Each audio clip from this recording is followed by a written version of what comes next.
Hello everyone, welcome back to another episode of the Very Cold Lasagna podcast, your filthy casual place for all those filthy casual takes on the world of sports. I am your host, DylanLasagna. This is episode number 146 of this icy yet spicy podcast. Today, we got another good show for you all because, well, it's another one of those shows where we're late, out of date with this All Elite Wrestling review here on the show. And why do I say late, out of date yet again? Well, this show happened on a Saturday. And even though it was a special particular show, well, Saturdays are my days to take care of the shit that I can't do during the week. But anyway, this specific AEW show was actually one of note because it was the debut of their new weekly Saturday primetime television show. And that show is Collision. AEW Collision debuted this past Saturday, June 17th, 2023. And this very first episode, well, AEW really had to make a important and notable impact on. So yeah, it was going to be a very important show for AEW this past Saturday. And yeah, it's going to be very interesting to see how it would go. Now, most people knew about it already. I certainly knew about it, even though I'm mainly a casual wrestling fan. But like I said, it was going to be very important to note. I already had my thoughts about it. You can go check that on the YouTube channel. But basically, in a nutshell, while it was a very questionable decision for Warner Brothers Media to give AEW a third television show, we'll see how it goes. We'll definitely see how it goes. But yeah, I watched it, not live, but I managed to catch up on it. And here we are in this episode to give you my thoughts on the debut episode of All Elite Wrestling Collision. Before we do, just a little bit of housekeeping before we start. You, of course, follow me on social media, on Twitter and Instagram at Very Cold Lasagna. And if you're listening to this on audio, whether it's on Spotify or Apple Podcasts, wherever you get your podcasts, make sure you rate and review the show. And on the YouTube side of things, and I appreciate all of you, for those of you watching me and listening to me on YouTube, make sure you like, comment, share, and smash the subscribe button. Let's continue to grow wherever it is on YouTube or audio, wherever we are with Very Cold Lasagna. Let's keep opening the fridge to each and every one those filthy casual sports fans out there. Yeah, let's keep it going, shall we? And a couple of announcements. First thing first, we do have NFL coverage coming back in just a couple of weeks. Yes, that's right. July is around the corner, and that means it's NFL season preview month yet again. The second annual NFL season preview month. What does that mean? Well, the NFL season is just, by that point, will be over 2 months away. And I really don't want to do it in August because that'll be preseason. And I want to see what happens during the preseason. So what better way to kick off NFL coverage by doing NFL season preview month 2.0. So we're going to be covering all 32 teams yet again this time around, preparing for their 2023 seasons. And yeah, answering the biggest, try to give them the biggest questions of what to expect for their upcoming season, which will probably get debunked by the time the season rolls around. And then the next announcement is I'm going to try to do a Money in the Bank, try to fit in a Money in the Bank 2023 review. It's just a matter of in what way can I try to see like how it'll fit in between NFL season preview month without complicating things. But I definitely want to talk about this show because holy shit, this Bloodline story is going to be the big emphasis on London in the Bank. Like, holy shit. It's too good not to talk about it, man. It's too good not to talk about it. So those are your two big announcements. I'm going to be talking about NFL again in July, and then we're going to be talking about Money in the Bank as well. So a big month coming up in just a short amount of weeks, ladies and gentlemen, here on Very Cold Lasagna. So make sure you share it with your friends, share it with a stranger, share it with anyone that you wanted to share it with. And for those of you already listening, keep on tuning in. So anyway, now let's talk about the main meat of the bones here on today's episode. And that is, of course, the debut episode of All Elite Wrestling Collision. It was going to be the debut for AEW's new weekly live 2-hour Saturday night show. And it was going to be headlined by the return of one CM Punk in his hometown of Chicago, Illinois, in the United Center in in Chicago where the Chicago Bulls play. So, yeah, kind of ironic considering where it just almost 2 years ago, CM Punk returned to pro wrestling on the ironically, also the debut episode of another AEW show that debuted, Rampage, so in Chicago. So I think it was also in the United Center. Correct me if I'm wrong in that. Yeah, it was in the United Center. So ironic that CM Punk debuted on Rampage, and then he returns on Collision, both in the United Center in Chicago. Interesting note. So CM Punk, we haven't seen him since the controversial All Out Media Scrum, ironically also in Chicago in September. So it's like AEW really likes to have CM Punk return in Chicago. Like, it always has to be Chicago. So anyway, I digress. We haven't seen CM Punk in nearly 9 to 10 months because of the All Out Media Scrum in September. I talked about it here on this channel, but in a nutshell, he made some controversial shoot comments, so real life comments, not storyline purposes. Storyline comments on Kenny Omega, the Bucks of Suck, aka the Young Bucks, Hangman Adam Page, aka that group known as the Elite, and a bunch of other people. So he made some controversial remarks on them, and he got suspended and stripped of the AEW World Championship that he just won that night by Tony Khan. But then also during that time, he was also recovering from a torn triceps injury. So that also kept him out of action for a much longer period. So he was about to make his return on that particular episode. Then the show would also feature other AEW wrestlers that either were returning from injury or they just haven't been featured on AEW TV or in any way, shape, or form for like months on end. So you're about to see wrestlers like Miro, Andrade, Thunder Rosa featured on a Saturday show where they couldn't get featured on Rampage. So I don't know why, I don't know how, but either way, they're about to feature on a primetime Saturday show. And then on commentary, you had Kevin Kiley, who was previously a secondary commentator for WWE during the Attitude Era, and he currently works for New Japan as their English commentator.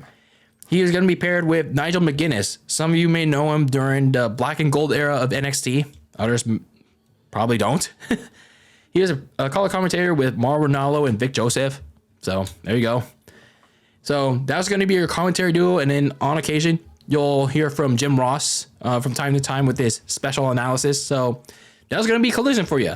And I'll admit, like from the Twitter posts I've seen pre-show on Saturday when I was out and about, you know, the stage, which was basically the same as the Double or Nothing stage, you know, the color scheme looks pretty solid.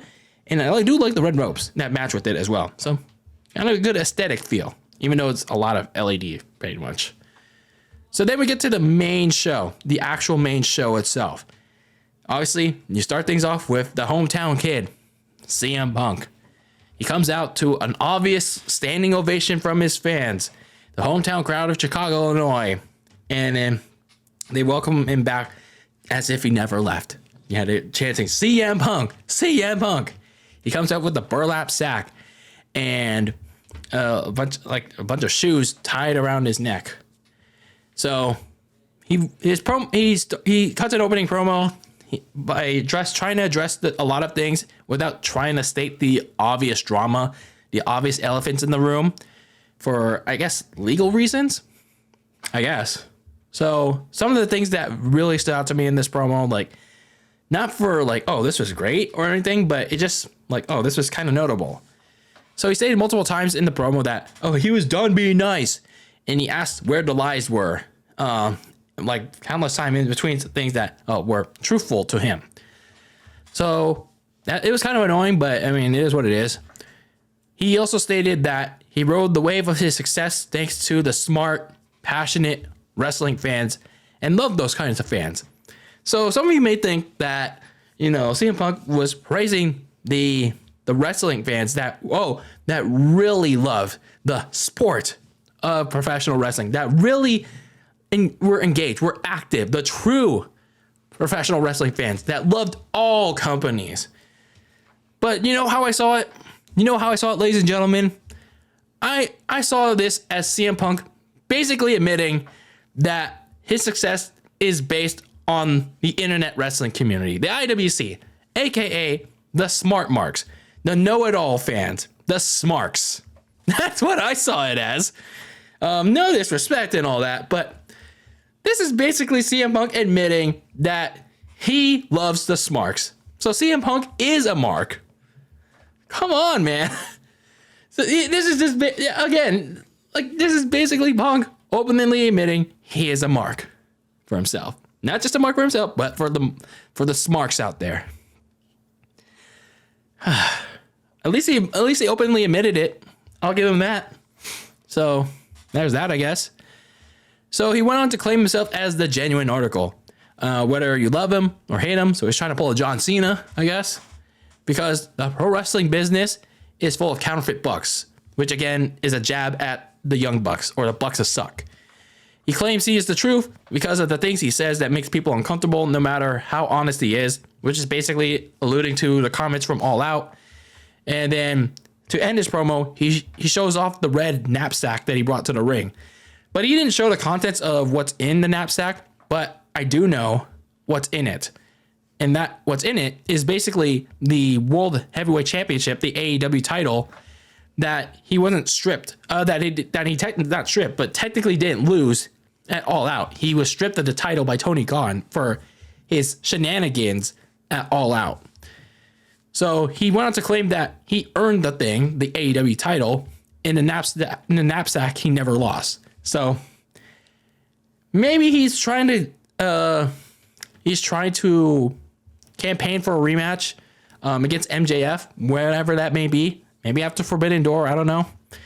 Either way, he wants his title back, I guess. So he ended things off by telling fans not to expect him to hang up the shoes, which was alluding to the symbolizing the shoes that he brought to the ring, until someone steps up and makes him hang up the shoes. So a lot of things to take away from this opening promo from CM Punk, his first promo since All Out. And, you know, I'm not going to deny that CM Punk is not a great mic worker, because he is. You know, he really knows how to work the mic. He always has had a good delivery, especially when he was in WWE. The big problem that I always had with CM Punk is just he always comes off as a whiny bitch. Like, he's always a whiny bitch behind the scenes, backstage. He always comes out as a mark. And I gotta be honest, in this promo, especially without the explicit content, but like the context of the promo, it kind of does make him sound like a whiny mark. And this is just not like, I'm not complaining about the context.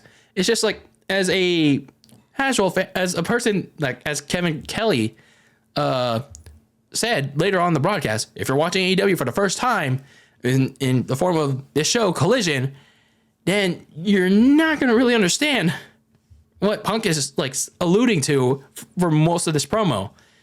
So when you're without the actual context of what he's saying in this promo, again, it's making him more so coming off as him being a whiny baby than him actually airing out legitimate grievances.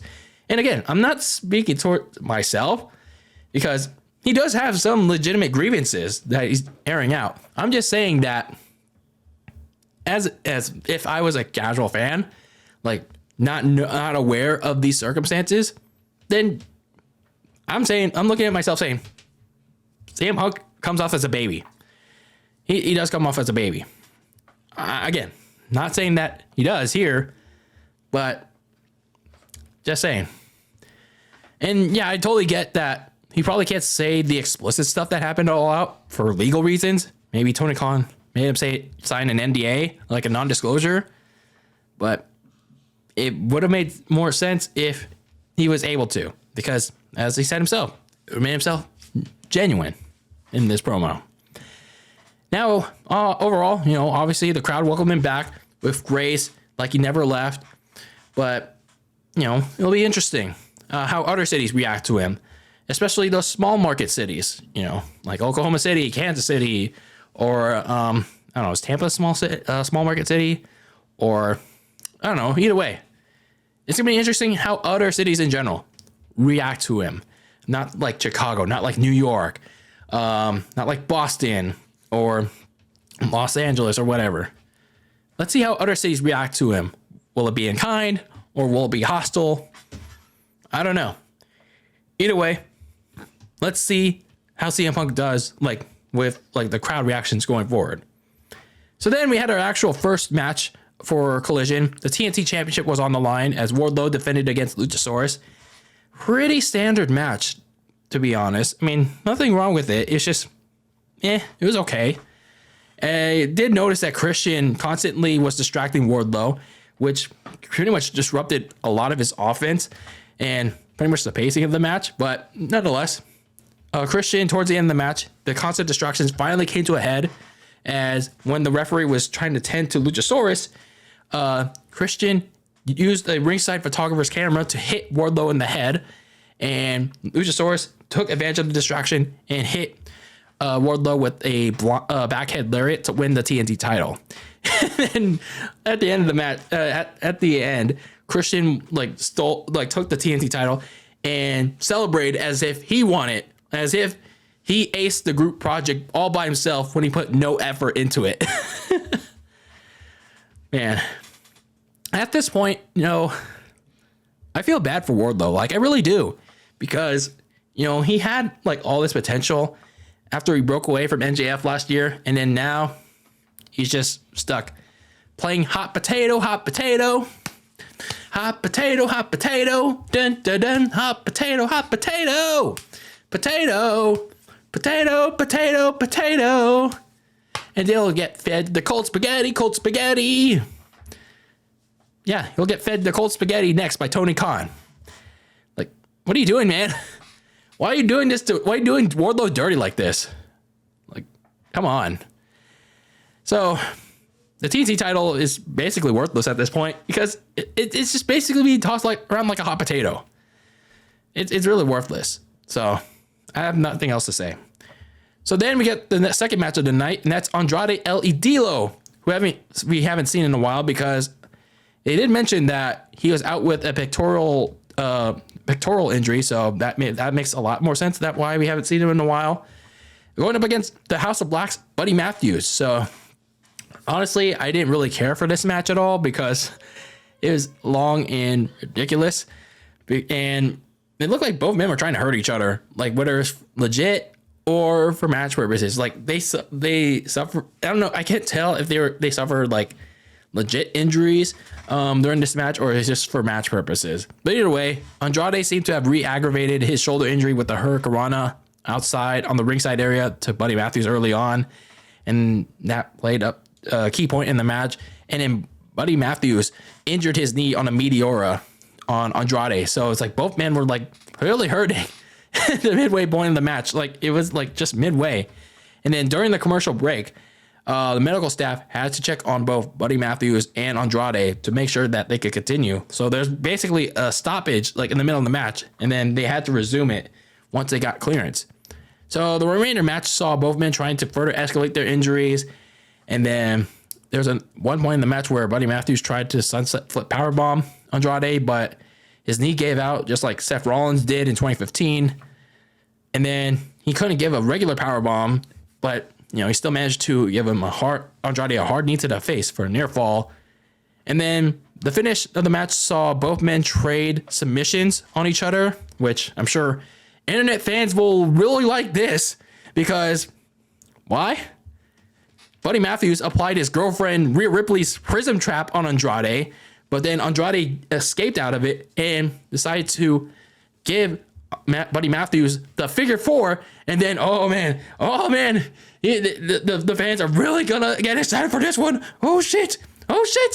He even bridged, kinda, into a figure eight to make Buddy Matthews tap out right as Andrade bridged into the figure eight. Just like his wife, Charlotte Flair, who I'm pretty sure gave him a treat for doing that. But anyway, Andrade gets his first win since the last time he competed. And, the match was whatever. But there wasn't a whole lot to remember other than the supposed injuries both suffered. I mean, hope they're doing okay. And ring announcer Dasha Fuentes, I think that's who it was, botching Buddy Matthews' name. She called Buddy Matthews by his WWE ring name, Buddy Murphy. Like, oh man, I'm surprised the crowd didn't react to that at all. Like that botch, like that. They didn't even boo her, but I guess good. I guess. And then after the match, the rest of the House of Black attacked Andrade. So that was that. Do we get a video package for Scorpio Sky, who we haven't seen in forever? Like really? Like I want to say this. What has Scorpio Sky done since they broke up SCU SoCal Uncensored? I don't know. It's like all I remember is that he did have a TNT title run. He won the Face of the Revolution ladder match, but that was pretty much it. And the TNT title run wasn't really that notable. So it's like they're giving him a video package and it didn't really tell us anything. Yeah. And this was for someone we haven't seen in TV in forever. So then we get to the next part. Tony Nese is in the ring, who apparently has a personal trainer gimmick. So Tony is part of the Varsity Athletes team. He trashed Chicago for being fat. So that's not PHAT. It's FAT. There's a difference, you know. As they like to say on Johnny Test, that cartoon. And they insisted on doing group training. So they're making everyone in Chicago do exercise. But Miro came out finally for the first time in forever. Thank God. Good Miro. It was finally good to see him back and whoop some ass, which is exactly what he did to Tony Nese. And hopefully Tony Khan finally rights one of these many wrongs and just has Miro go on a tear. And if he regains the TNT title, rebuild that damn thing. Really, with Miro? Like, come on. I think Miro was the only good title holder for that thing. And then ever since he lost it, it became a whole hot potato. So the next match we got was Willow Nightingale, the Ring of Honor Pure Champion, whatever. And Sky Blue and taking on Tony Storm and Ruby Soho of the Outcast. Where was Paige or Saraya? Like she wasn't out with the Outcast, but my lord, look at that. The sky was definitely blue, ladies and gentlemen. You know what I mean? Like, oh shit, the sky was definitely blue in Chicago. So Willow and Sky won after Nightingale caused Tony Storm to use the green spray can on Ruby Soho, and that allowed Blue to finish off Ruby Soho with a code blue Canadian Destroyer in her hometown of Chicago, and the Sky definitely soared blue on that night. Oh shit, ladies and gentlemen.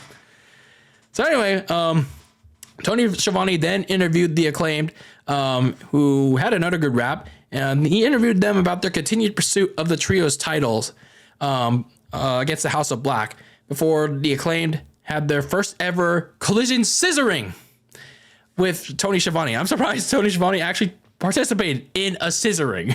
Like, holy shit, I did not expect that. But it was a nice cool down segment, I guess, before we got into the main event. The main event being Samoa Joe and Bullet Club's Jay White and Juice Robinson going up against CM Punk and the AEW World Tag Team Champions FTR. Now, first of all, before I talk about this main event match, who the fuck is Jay White? Who the fuck is Juice Robinson? What the fuck is Bullet Club Gold? And apparently this Jay White guy is supposed to be pro wrestling's many lords and saviors. Like, oh shit, guys. Remember how I talked about Jay White and how he debuted in AEW, and people were praising that. Oh, Jay White is gonna save AEW. He's gonna be a ratings booster in AEW. Like, oh shit, Jay White from New Japan. Oh God, yes, please, Daddy. So, and what's happening now? I think I talked about it in my AEW review. He was in a battle royal, like literally not just weeks after he debuted on AEW.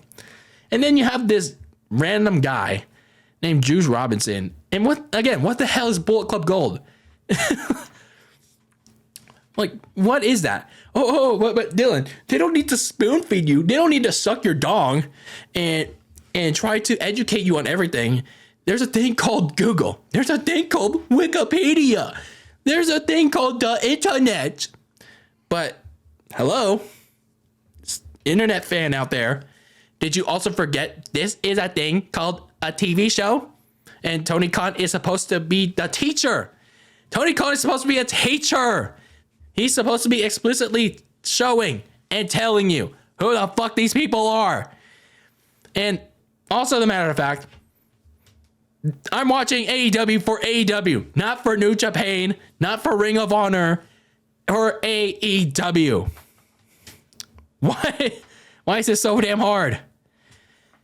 Like, I don't get it. And yeah, I get it. Jay White is a part of AEW, but then going on the side tangent of the other companies, we're having a Forbidden Door each and every week, okay?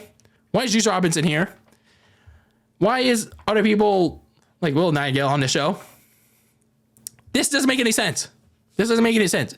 And you're having an event called the Forbidden Door on, like, it's Sunday, and yet you're having a Forbidden Door almost every single week on the damn show. It literally doesn't make any sense, people.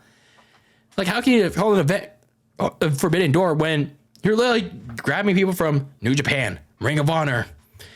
You're having these matches like almost every single week. I think you had like one Rampage where it was all New Japan and Ring of Honor matches. How is that? How are you gonna have one singular event called Forbidden Door when you literally have one on free TV?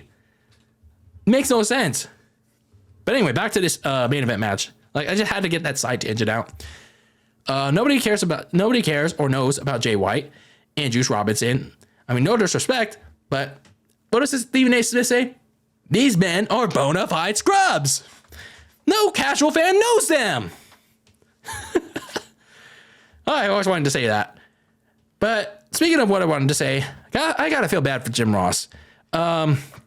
He had an accident earlier in that day.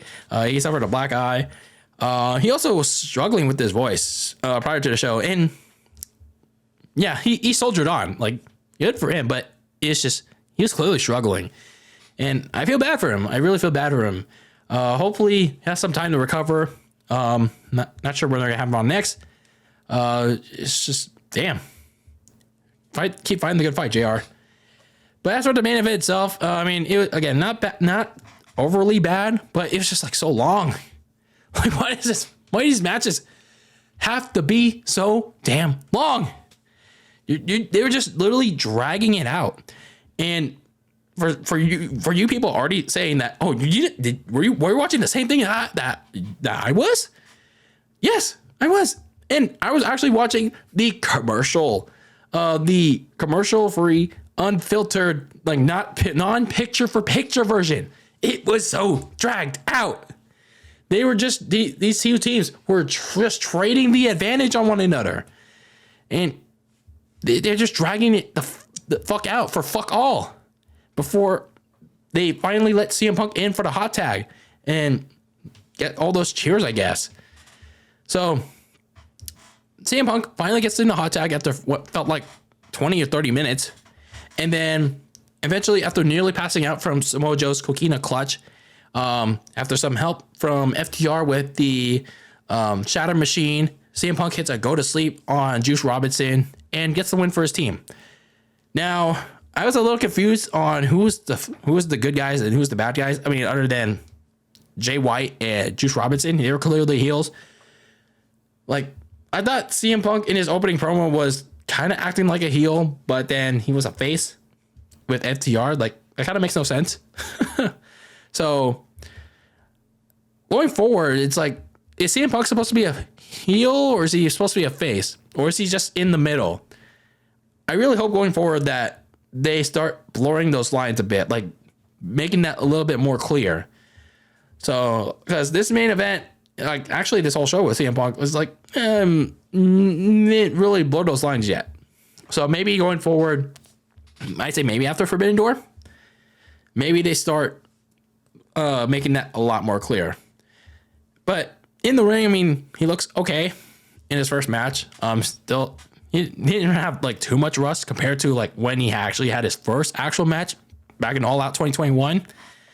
So I didn't mind too much him taking limited action prior to that hot tag. But it's just like, again, the match didn't need to be that long.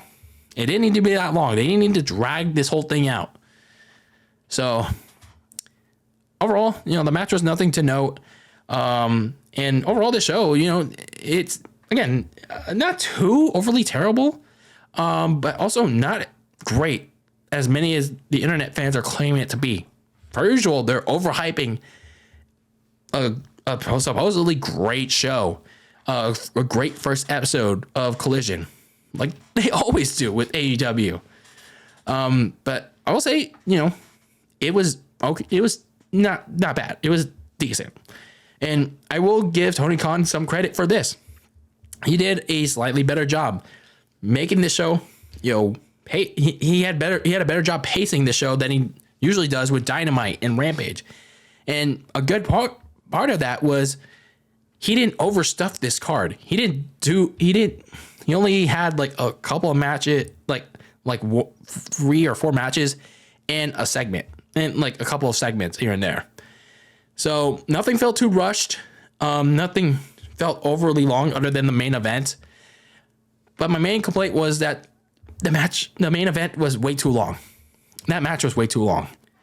So I did like the pacing of it. I did like the pacing of that show though. If they can keep that up going forward then, and not make the main event so long though, it can be a bit watchable. Granted, Tony Khan finally wakes up and establishes some stories on that show. Some Collision exclusive stories, maybe.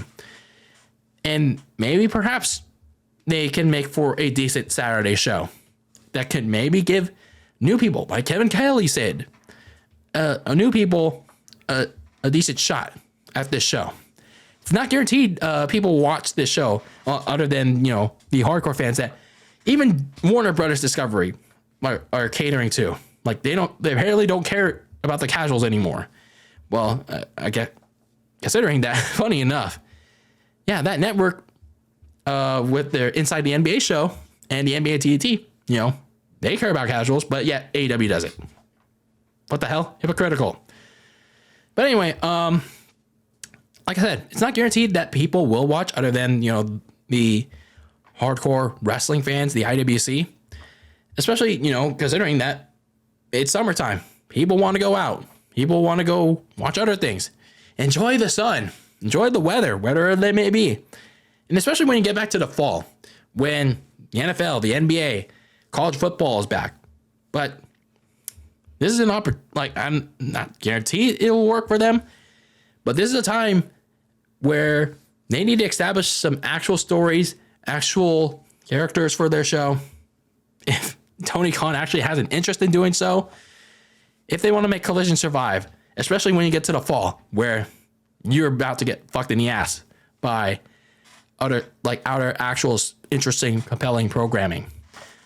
Like, you got to make Collision like an actual show that has direction, not like the directionless waste of time that Rampage ended up being.